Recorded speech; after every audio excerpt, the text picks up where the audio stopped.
Yesterday, we STPOs were called by Honorable DGP Goa, and he has given strict instruction to take some measures so that the accidents and fatalities can be prevented.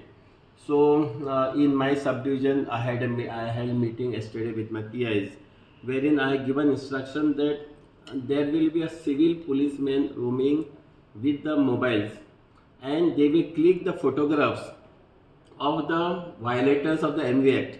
If I am moving without helmet, he will not stop. He will click the photographs. He will send a report to my office, and we will send it to the device speed traffic sir. From there, the challan will be issued.